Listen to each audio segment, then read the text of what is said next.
let us introduce ourselves.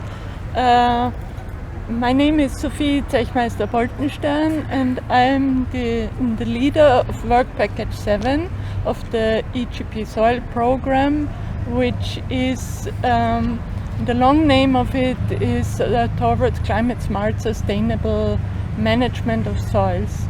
And I'm a professor in soil science and soil microbiology in Vienna, Austria at the Boku University.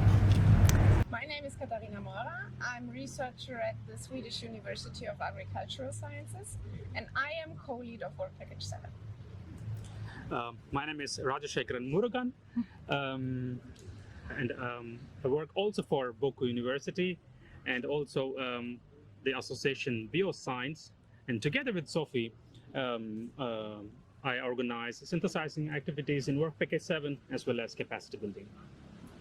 So let me shortly explain this work package. It is called knowledge synthesis and knowledge integration and access to infrastructure.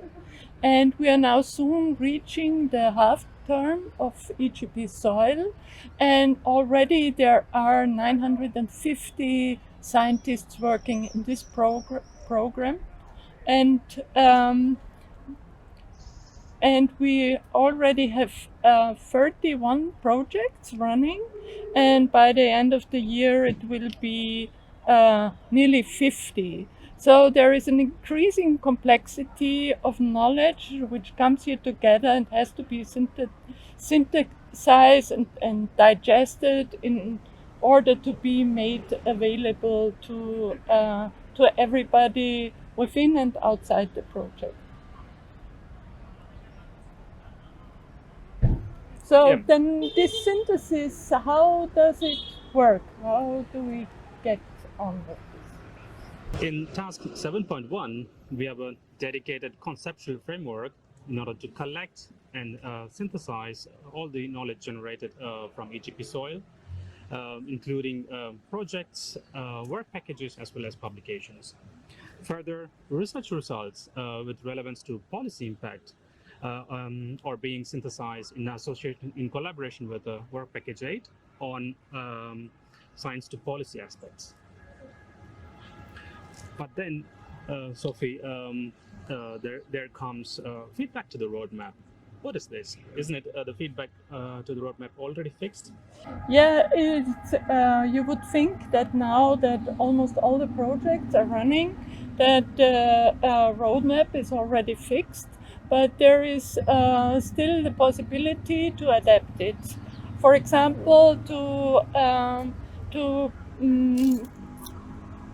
to raise some special stock takes about this special upcoming research needs. For example, there are now 2 stock takes starting. The one is on citizen science, and the other one is on land abandonment. So is this never-ending story? Yeah, it seems so. Somehow it is, but this is also the beauty of it. Like, there is research done, and then more knowledge gaps show up, and then there is more need for research. But there is also a 10-year roadmap, which we are planning ahead, which will go beyond the EJP SOIL. And hopefully there will be more and more soil scientists involved who will tackle these new research gaps. And what is happening to all the knowledge? I mean, there is the danger that it is basically just put in drawers and then forgotten. Yes, this is a very important question. Knowledge generated from EJP SOIL, the entire work packages, projects, and publications are categorized into specific research themes, and also categorized into to reach specific and also multiple stakeholder groups, such as researchers, practitioners, and also the policymakers. And also, the main work currently being conducted is synthesis of major research innovations from EJP SOIL. And currently, we have identified 22 major research innovations, and which we will be delivering in July 2022. So please keep an eye on the EJP SOIL website, and also currently you have an opportunity to vote for the major research innovations. Can you give examples? Yes, so from the Klimasummer project, which is recently concluded, they have identified that keeping continuous year-round soil cover and addition of organic matter and also reduction in tillage intensity are the three best sustainable management practices for climate change adaptation. And also there is a first European-wide estimate of soil carbon sequestration potential, which has up to 30% agricultural emissions can be mitigated through carbon sequestration in agricultural soils. And these are the two examples. And Sophie, are there further activities for knowledge sharing in Work Package 7? Yes, we also plan to raise a special issue in a major soil journal, and this is done to raise awareness for our project already at this stage, not only at the end of the project. And the title will be Climate Smart Sustainable Soil Management for the Future. And so we are now making a call also through the website, and there anybody can submit either perspective papers, opinion papers, original research, or meta-analysis or review papers, and we create this special issue to leave a landmark in the scientific community for EJP soil.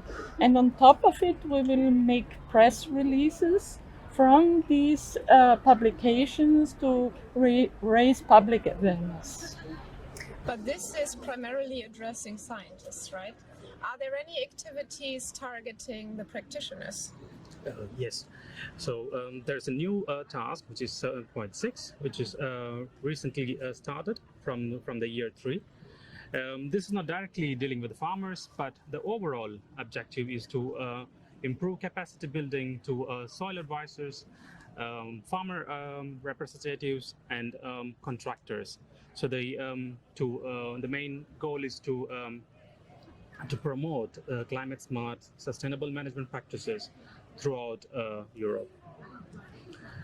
And Kata, Work Package 7 is also about access to infrastructure and visiting scientist scheme. What are these two schemes, and what are the long-term impacts of these two schemes? Yep. So within the EJP SOIL, we managed to create a network of long-term field experiments, more than 200 long-term field experiments, and more than 160 laboratories. And in order to provide access to this data, to the field experiments, but also to the analysis that can be done in the laboratories, we have 2 dedicated calls per year for funding in order to get access to this data and knowledge exchange. Seems very attractive. Yes, it seems wonderful, but are there any challenges to be met to raise awareness for these funds so that people apply for it? Yeah. So we try to raise awareness by emailing, so sending out emails on the EJP SOIL email list. And then we announce the calls on the EJP SOIL homepage and on our social media, so Twitter, for example. And I mean, these calls are of specific interest for those involved in the internal and external projects, because in most of the projects there's actually field work involved. So it's actually very attractive for those projects, because the researchers can apply for additional funding to maybe include one more field site or run an analysis in a laboratory outside of Europe, so to have even more data and more samples analyzed. So yeah, and these calls are 2 times per year, 1 time in spring, 1 time in autumn. So then we hope that the word is spread and lots of partners in EJP Soil will apply for this. Yes. For these special funds, and we make this video here in order to encourage you to participate in Work Package 7 and to send us your results and to send us raise our interest for special discoveries, but also for pitfalls and challenges. So we want you to participate in Work Package 7. and provide us with the information. Exactly. But you know what? I'm getting hungry. So let's have our social dinner now in this lovely palazzo. Bye.